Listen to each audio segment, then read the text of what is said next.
Our Parliament has set up a 20-member team to resolve the stalemate. The leadership of the House have themselves acknowledged that the recent developments don't augur well for parliamentary democracy and need to build consensus. The minority on Friday voted to reject the policy document amid claims it will further impose hardships on the ordinary Ghanaian due to the introduction of what has been described as obnoxious taxes. However, the majority group on Tuesday set aside the ruling of Alban Bagbin, affirming the rejection of the budget last week, Friday. The minority who were unhappy with the move also filed a motion of rescission in an attempt to throw out the approval of the budget by the NPP caucus. In its ruling on the motion by the NDC MPs challenging the approval of the policy document, First Deputy Speaker Joseph Osewusu argued as an MP he enjoyed privileges of a deputy and not fully clothed with the full powers of a speaker. This led to chaotic scenes in the chamber, with some unhappy minority MPs attempting to snatch the speaker's chair. Ghanaians who have been left unhappy with the development have criticized the MPs for their unruly behavior.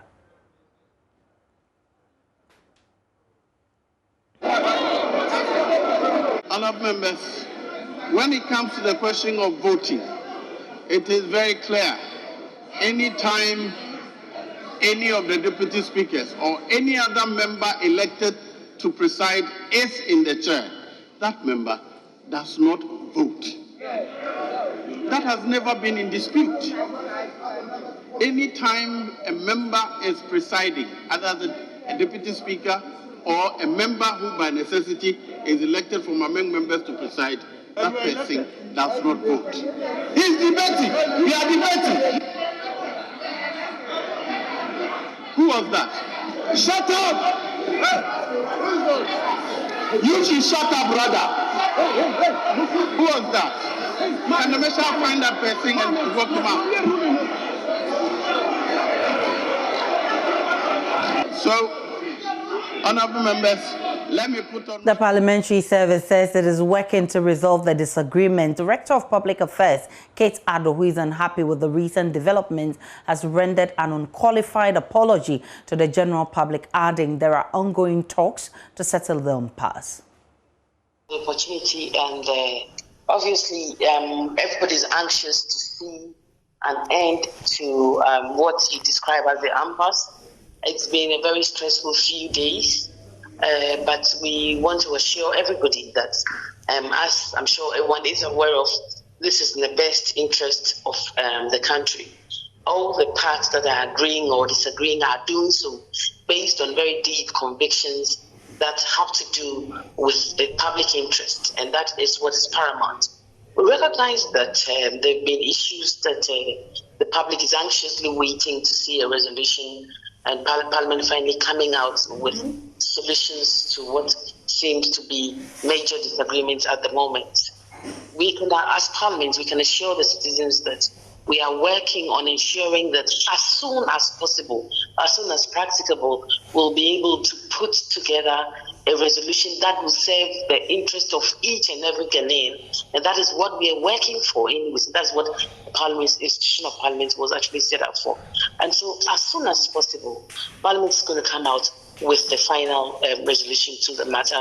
I can assure you that the leaders, the relevant actors in the game are working together to ensure that we are able to come to some consensus for work in the Parliament to go on. This is the 8th Parliament of the Fourth Republic. 4 times 8 is 24 years. We've come a long way. We are very jealous of the gains that we've made as an institution. We are not about to not let those gains mean something to us. And so would like to assure everybody that as soon as possible, Parliament is coming out with some resolution to the matter, and the relevant people are speaking to each other. And we are hoping. The minority leader in Parliament, Haruna Idrisu, says his side has no interest in jeopardizing the running of government, but warns they will stand up against any illegality. Today we have been told that deputy speakers are not speakers. Our standing orders have been set aside. Any of you here, open your standing order and read the definition of speaker. It includes deputy speakers and persons presiding, as is expected of them under Article 102 of the Constitution. When you hear the Constitution, and go to the record, I have used it on the floor of Parliament. When you hear the Constitution say, except otherwise as provided in the Constitution, those of us who understand constitutional law, it operates as a limitation that in the exercise of that authority and mandate, have respect to other provisions of the Constitution. In any case, is it our minority they want to teach Article 104? Go to the record. I, on Thursday, 25th, stated on the floor of Parliament, reminding Speaker Bagbin that tomorrow, Friday, I will invoke Article 104 of the Constitution. Let's get on to Zoom and speak with Dr. Rashid Rahmani, who is Executive Director of Africa Center for Parliamentary Affairs. Doc, I'm grateful for your time this evening. Now we're hearing that there's a 20-member team to help resolve the impasse in Parliament. Good indication towards consensus building? Yes, indeed, Aisha, a very, very good indication, because you see, both sides have put themselves in some very difficult box that they have to find a way to come out of that box. And most importantly, they have to find a way to save face. So this committee is going to provide that very important mechanism that that is needed in order for the two sides to begin to talk to each other. You know, in the last couple of days, there have been a lot of members from both sides that have invoked, legalities, and we even have heard instances where some members have said this is going to end up at the Supreme Court. Even if it does end up at the Supreme Court, Aisha, and judgment is given, they still have 3 years ahead of them. They have to come back and sit in that 275-member house and talk to each other and work with each other.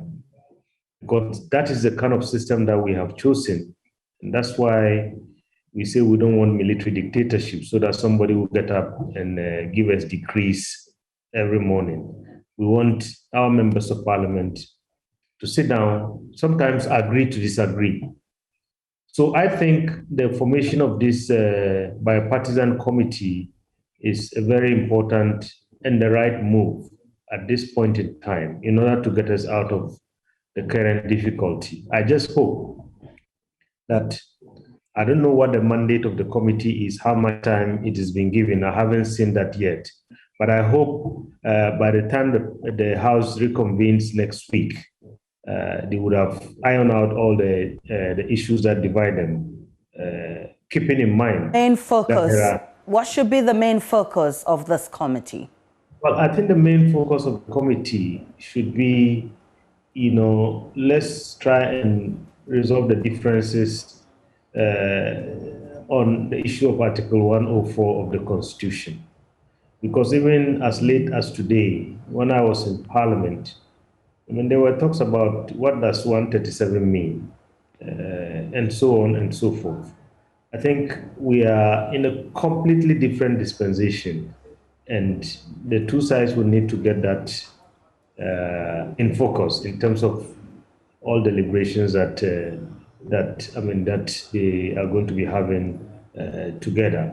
Because at the end of the day, I think there is more that unites them than divides them. But even as we try to resolve this impasse, the minority is giving indication that it's going to take a move to actually bar the first deputy speaker from presiding over sittings in the House. How does this come across to you? Well, it comes across to me as, again, another difficulty that will set back the progress, or if you like, the attempts that are being made now to build consensus and resolve differences.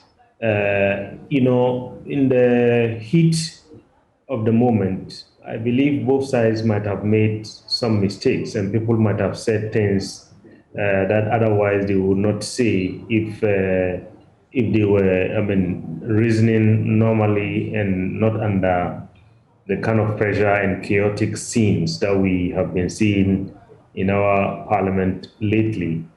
I think what the right honorable deputy speaker wanted to put across as a message is that first and foremost, in his case, is a member elected to represent the people of the choir.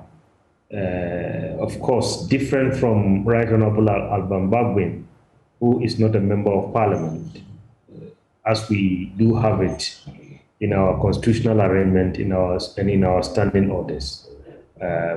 Perhaps that message didn't come out quite clearly, and so I would say that in the interest of this bipartisan committee that has been set up, perhaps maybe this should be another focus of the work of that committee. And Aisha, I would even dare say that because of what some of us have been calling for many months now, that consensus and bridge building between the two sides should be the number one priority for this eighth parliament.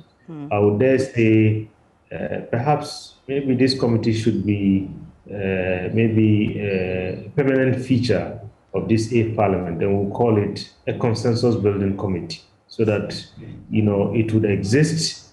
Perhaps maybe we can look at its form and its nature and try and see, because a lot of differences are going to come and a lot of surprises, Aisha, in the next 3 years. And definitely this committee may help in resolving some of the challenges. I'm grateful for your time. Dr. Rashid Dramani is the Executive Director of the African Center for Parliamentary Affairs.